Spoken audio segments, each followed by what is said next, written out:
This is me when I started. And I am proud to show you this. Bakit? Kung ano man mga itsura ninyo ngayon, congratulations. May pag-asa kang gumanda. Bakit? Pag mayaman ka, sasabay ang itsura mo. Again, I started this business, estudyante, part-time, the earning was good. Nung na-experience ko, sabi ko, why not i-full-time ko to? Ba't ko kailangan magpunta ng ibang bansa para lang kumita ng medyo malaki? Kung pwede naman akong kumita ng malaki na buo yung pamilya ko. And then, what happened? I said kay mama, sabi ko, ma, give me 1 year, i-full-time ko lang to. Pag walang mangyari, mag-a-abroad ako kung yun yung pangarap mo para sa akin. And then, after 11 months, dun nagsimula na mag-transform yung buhay ko. 11 months, I bought my first car. On my first year, I earned my first million. I'm only 21 years old at that time.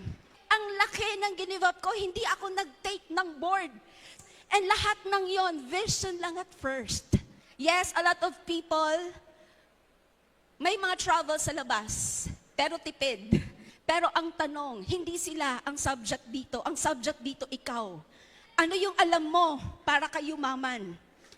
Sino yung mga taong nakapalibot sa'yo, natutulong sa'yo para kayumaman? Hindi man tayo magkakadugo, pero tayo nagsosuportahan, tayo ang nagre-remindan to dream big dreams, tayo nagpapalakasan ng loob na kung nakaya namin, kaya mo din. Pero on my first time going to Hong Kong, doon ako nagsimula mangarap ng malaki.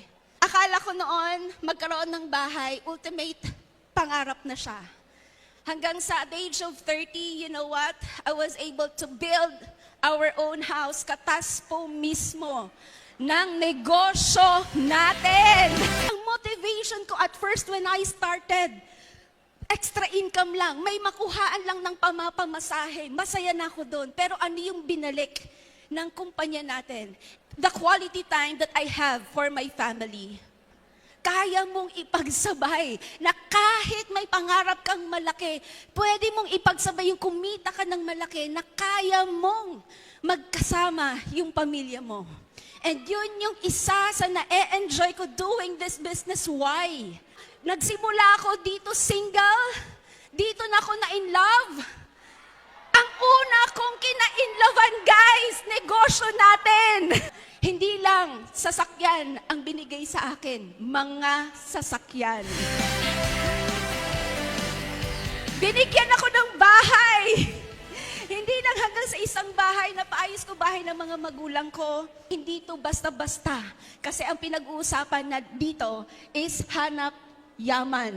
And of course, napatunayan po natin during pandemic time na in spite of the struggle sa labas, in spite of crisis, there is always an opportunity behind crisis. Dalawang beses po ako tsumeke ng 2.7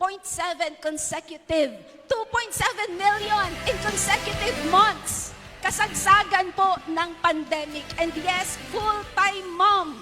Mga oras na yun, wala kaming katulong, pero brinake ko lang po yung record sa sarili ko na kaya ko siyang ipagsabay. Nagsimula ako, na akala ko masaya na ako sa first car. May kasunod pa pala.